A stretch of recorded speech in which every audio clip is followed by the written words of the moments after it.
padi. Go down and then roll over. Elbow turns and the face. That's called a follow through. Have a wonderful time. And எல்லாருக்குமே வந்து என்னோட third class எப்படி இருக்குன்னு காமிக்கணும்னு நினைக்கிறேன். Third class first class எப்போன்னு சொன்ன மாதிரி வந்து ஒரு ஃபஸ்ட்டு செஷன் வந்து அவங்க ரெஜிஸ்டர் பண்ணுற செஷன். ரெண்டாவது செஷன் வந்து இஸ் அபவுட் அவங்ககிட்ட போ கொடுத்துட்டு மங்கி டிஸ்கவர்ஸ் த போன்னு அவங்களே ஷூட் பண்ண சொல்கிறது. இது third session. This is mister Ajay is a new student. Renshi Karthik is a level 1 archery coach, and I'm going to get into the session and you just need to watch me. Alright, here we go. Come on. As you also must realize, and everybody must realize, that the third session is a session which can be replicated also in the Olympics. What you learn in the third session is the same thing that you're going to do in the Olympics also. Nothing different. If you're good here today, you're good here in the Olympics. There is nothing new you're going to learn unless the only thing that you're going to learn throughout is you'll be taking in knowledge, you'll be gaining experience, gaining a volume of a number of arrows shot. So today's class is a very important class, and it's very important again because till today I have always said that there are 14 different steps. From today it's going to be 16 different steps. We always wanted to introduce the 2 steps later, but from today onwards we are going to include it. The 16 different steps are: number 1, please remember, by the end of the session, I'm going to ask you, you need to be able to tell me, hey, these are the 16 different steps. Step number 1 is you come down and stand in the shooting line. Assuming there is a shooting line here, you take the bow and you come down and you stand with both the legs on equally on each side of the shooting line. This stance in which I'm standing is known as the square stance. There are several stances. You have an open stance, you have a closed stance, you have an oblique stance.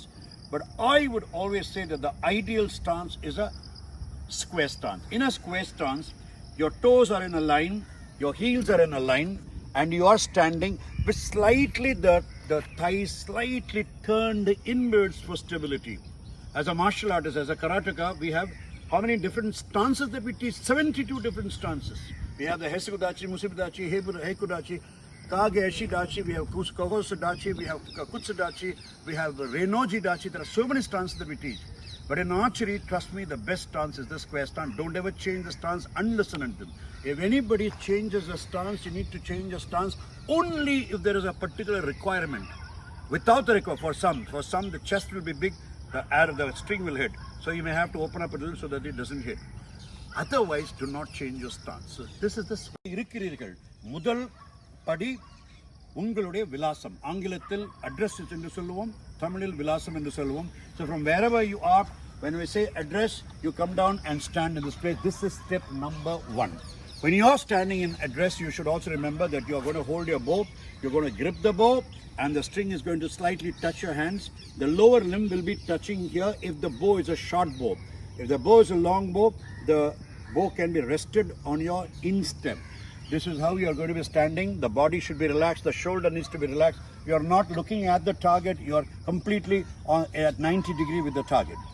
So you must not touch the quiver, your elbow will not touch the ribs. Keep the hands away and you're standing in a natural stance. Step number 1 is called natural stance, address. The address comprises of you standing in the square stance, holding the bow in a proper way, and keeping the arrow arm away like a ballet dancer. Relax the hands and stand. The second step is known as a pick. எடுத்தல். எப்படி arrow எடுக்கிறது? It's known as a pick. Do not take the arrow like this. You have to take the arrow at the knocking point. Hold it like this and pick it up.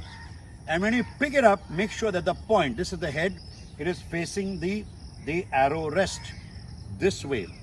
You're not going to do it that way when you start shooting regularly. But in grammar, you will hold it in such a way that, can you see it? It is parallel to the hand in 45-degree angle. This is wrong. This is wrong, this is wrong, this is right. This is pick. You cannot hold it in any other place but then the end of the shaft, which is known as the knock. This is step number 2. In step number 3, what you will do is you will look at the arrow. I need to tell you that This is the shaft of the arrow. This is the head of the arrow. This is the nock of the arrow, which has got a throat. There is a small wedge inside where you'll put the string, where the string goes. And there are 3 veins of feathers. You can't call it a feather because it's actually not a feather, so it's called a vein. One vein which is diagonal to the, when you put it like this, which is diagonal to the ground, which is parallel to the ground, is known as the index vein. This is known as the index vein. If it is a feather, you call it a cock feather. This is the string. This is the index vein. So always remember that when you go down and knock, the 3rd step is known as the knocking. You will put it from this side into the arrow rest, slide it inside, and you will take this and put it in. Please remember that there is a wide opening and a small opening and a round opening. So this will be a little difficult, but the minute it goes down inside, there is a click or a tick sound. Unless and until you hear that click or feel that click, do not start shooting, because it will be an empty. That day, it hit my hand. If you remember, it didn't click properly. You can do it at any time of your life, even when you're an advanced archer. So from here, after you pick, as you slide it inwards, turn towards the index vein. The index vein will be on your left side, parallel to the ground. Step number 3. Step number 4 is called hook. You need to wrap your 3 fingers. These 3 fingers are used for the hook. The little finger and the thumb is not used. And the first crease, the first line of the fingers. You put 1 finger on top, 2 fingers below. The thumb will be inward and the little finger will be inward, facing each other. This is the way you have to wrap it around. Now don't wrap it around, don't clench it, the arrow will move out. You should just gently hold. The hand must be straight. Can you see this? Your hand cannot bend. So from here, this is the knock. And now this is the hook. So how many over? Address, pick, knock, hook. 4 steps over. The next step is called a hold, or holding it properly, holding the bow properly. Please remember that there is nothing called a hold, because you don't hold the bow at all. You just place your hand in the grip.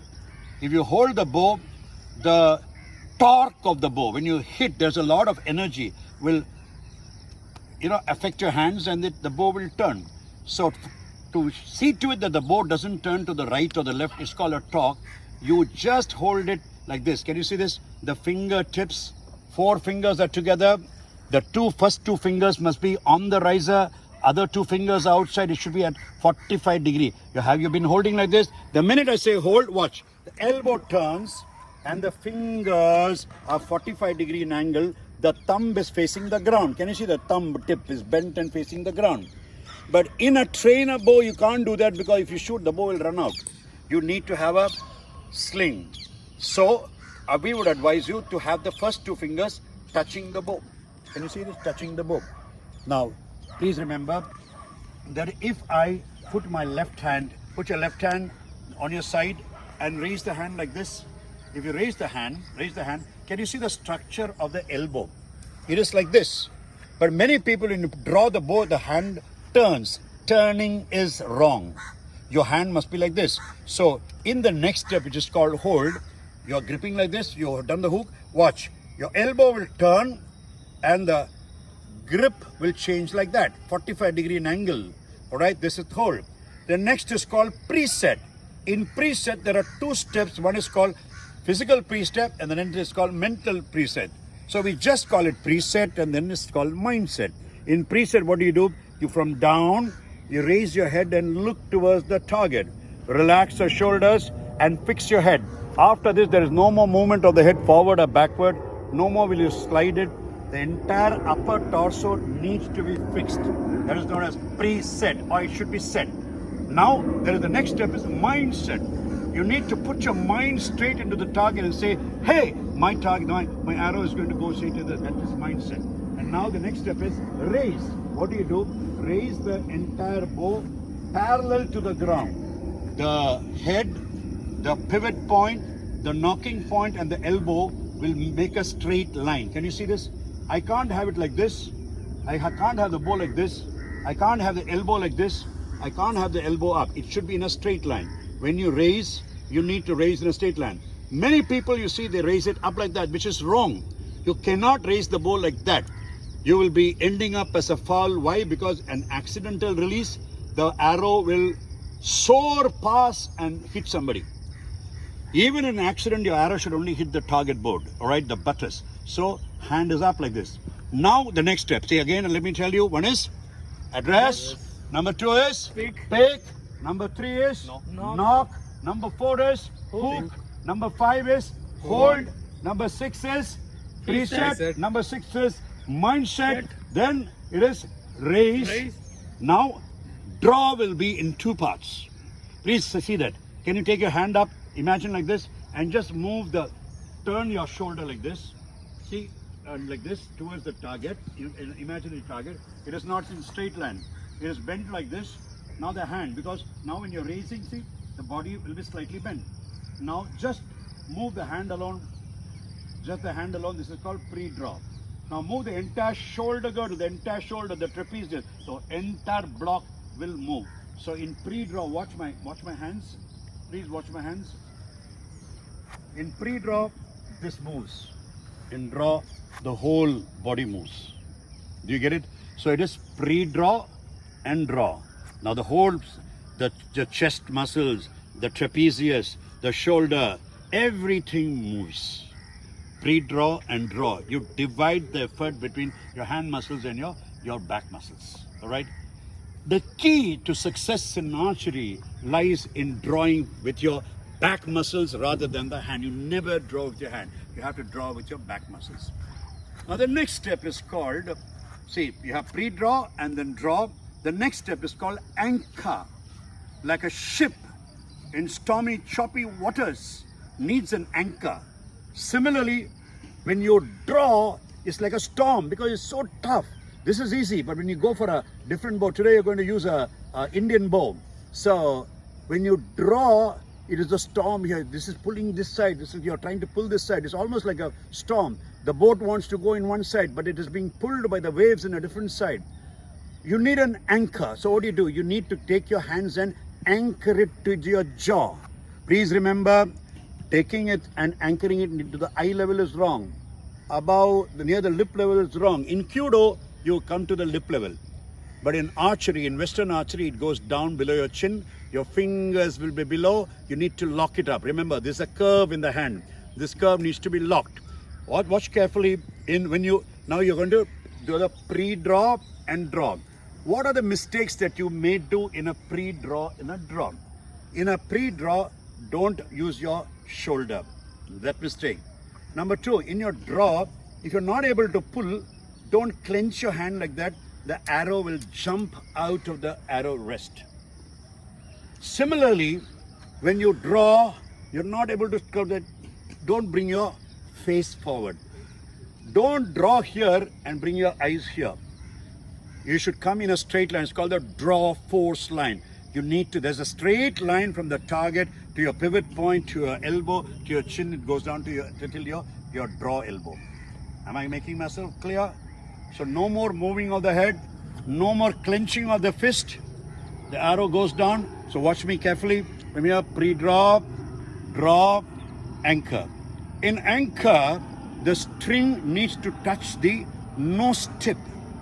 It can't go past the nose. It cannot take the nose up. It cannot squeeze the nose flat. It should just touch. Here we have an archer. Once it'll keep on moving. There should not be any movement. It should firmly touch. Okay. In anchor, string must touch the nose. Your forefinger must be below your chin, and this curve, forefinger and the thumb curve, will lock up with the jaw. This is called the anchor. Okay. Here we go from here. Pre-draw, draw, anchor. And now we aim. This is called an intuitive bow because you shoot with intuition. There's no sighter. Since there is no sighter, you shoot with intuition. Please remember that you don't need to take it to your eyes to shoot. You don't need to align it with this. You don't need to. When you have a ball, you don't align a ball and do that. When you do bowling, you do that way. Similarly, when you go down for what do you call bowling, you hit like that. You're not taking your eyes like that and aiming. Similarly, kolikundu viladuvingla, when you play marbles, you do that. Similarly, please imagine that you're shooting from your chin, not shooting from the eye. So this tip, see, watch. It should be here. If I'm going to take this and align it to my eye, the arrow is going to go up. Because here is can I have another arrow? There are two lines. Can you keep this in the line? See, this is straight. Now can you see? My eye is here. Now if I'm going to raise this and aim like this, arrow is going to go up. You got it? So what all did we learn right now? In the 16 different steps we learned, you will tell me the number. Number 1, solunga. Address. Number 1, solunga. Number mattum solunga. Yeah. Number 1. Number 1, address. Number 2. Pick. Number 3. Knock. Number 4. Hook. Number 5. Hold. Number 6. Preset. Number 7. Mindset. Number 8. Raise. Number 9. Pre-draw. Number 10. Draw. 11. Anchor. Now from here, watch. I release. When I release, watch carefully. The release is the most pivotal thing in archery. Do not release in the same. This is wrong. Do not take the hand back. In Kudo, we take the hand like that. Many forms of archery, you take the hands here. But here, the hand is connected. You will draw a straight line with your forefinger from your chin backwards. Please remember that. In release, you must imagine a plastic cord. You're pulling. Somebody comes and cuts it. Immediately there's an explosive thing. This goes this side and this goes. Equal power on both sides. Every action needs to have a equal and opposite reaction. So from here, watch carefully. This hand must go like that. You don't leave the string. You take the hand back. Remember again, you don't leave the string. You take the hand back. As you take the hand back, the fingers, they open up. While they open up, also remember, thumb will be in, little finger will be here. The fingers need to be slightly curved. And this goes. When you release, there are 3 things you must remember. One is the speed of the release. Speed of the release. It should be maximum. Number 2 is pressure of the release. How much you press on your chin, flesh pressure. If you press much, the arrow will go in a different way. If you have it light, if you take it out, it will stray. That's called a floating anchor. You don't anchor properly, you have it like this, then it's called a floating anchor. You need to press as hard as possible. Number 3 is the distance of the release. You can't release here once like that, and second like that, and third like that. Every time it will go different. 3 things you must remember in your release. Alright? So from here, this is release. Now please remember, in your release, you cannot take your hand out. You cannot make it stay there. You cannot go to different places. From here it goes and goes right behind your ears. Am I making myself clear as far as release is concerned? May I have the bow? You will hold it in the same place, wait and count 3. That's called a follow through. In judo, when you throw somebody, they go down and they roll over. Any movement cannot just stop like that. It has to have its logical end.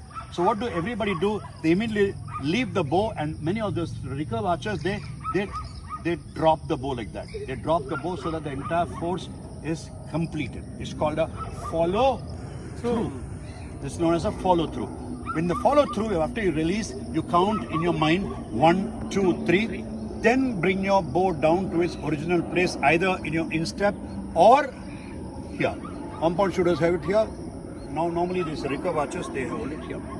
And then there is something called recuperate. What is recuperate? To re-energize yourself, to get back the energy. So you recuperate. So what are you? Please tell me once. Yes, let's hear you. Number 1. Address. Address. Pick. Pick. Knock. Knock. Hook. Hook. Hold.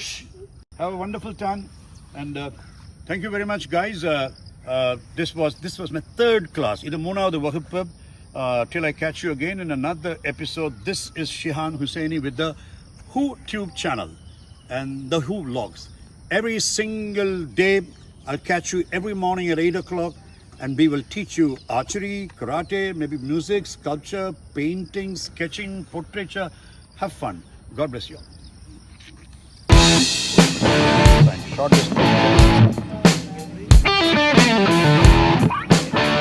ஷெட்டை push பண்ணுறாங்க.